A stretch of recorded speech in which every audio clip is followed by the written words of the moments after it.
Relax and take notes while I take totes of the marijuana smoke. Throw you in a choke, gun smoke. Biggie Smalls for mayor, the rap slayer, the hooker layer. Motherfucker, say a prayer.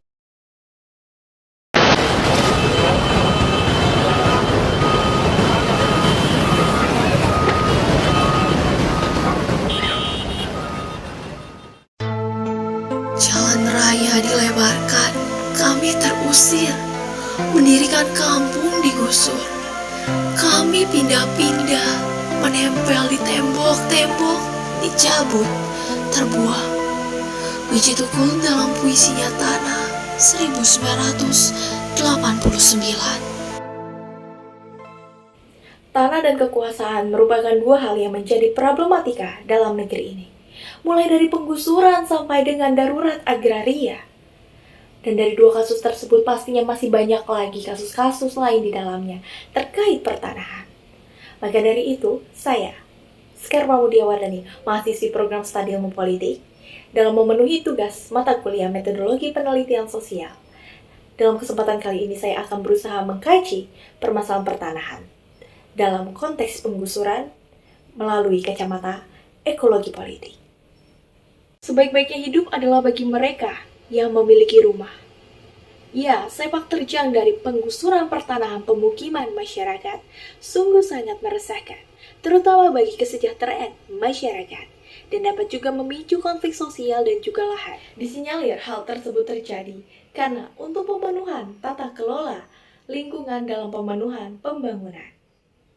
Terjadinya penggusuran pemukiman masyarakat dalam skala besar yang dilakukan para aparatur negara dituju untuk pengelolaan tata lingkungan yang baik. Akan tetapi, tanpa menutup sebelah mata, penggusuran merupakan faktor utama penyebab kemiskinan yang ada. Mereka memindahkan kaum miskin dari pusat kota ke daerah pinggiran yang belum memiliki pelayanan yang baik dan jauh dari tempat bekerja. Penggusuran menambah beban waktu dan biaya transportasi bagi kaum miskin, sehingga menyulitkan orang tua terutama ibu untuk bekerja di luar rumah ataupun area pemukiman. Penggusuran memperkecil aksesibilitas kaum miskin terhadap pelayanan kesehatan yang layak dan institusi pendidikan, serta memperbesar jarak antara si miskin dan si kaya di kota. Penggusuran menciptakan alienasi dan konflik karena pada saat seseorang terus-menerus terperangkap di dalam kemiskinan, maka potensi terjadinya kriminalitas dan kekerasan juga meningkat. Penggusuran menciptakan nuansa kekerasan dan trauma bagi kelompok di masyarakat yang paling rentan, terutama bagi anak-anak.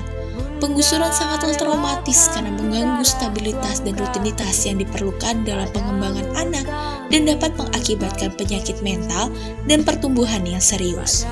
Maka dari itu, pelaksanaan perlindungan dan pengelolaan lingkungan hidup harus berpedoman pada standar umum wewenang pemerintah maupun standar wewenang sektoral, agar tindakan pemerintah yang dilakukan memenuhi standar keabsahan.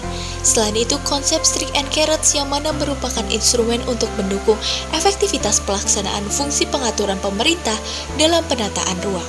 Penataan ruang dapat menimbulkan beragam dampak terhadap pelestarian fungsi lingkungan hidup dan derajat kehidupan sosial masyarakat. Konsep etis dalam pengelolaan lingkungan hidup dan manajemen tata ruang menjadi faktor yang sangat signifikan untuk mendukung pengelolaan tata ruang berbasis etika tanggung jawab. Persoalan lingkungan bukan semata-mata disebabkan oleh dari dalam internalnya saja, melainkan lebih ditekankan dalam pengaruh ekonomi dan politik. Maka dari itu, konsekuensi pola hubungan manusia dengan alam lebih dipengaruhi karena pelabelan yang diberikan oleh kelompok-kelompok tertentu, yang kemudian dilegitimasi sebagai sebuah kebenaran.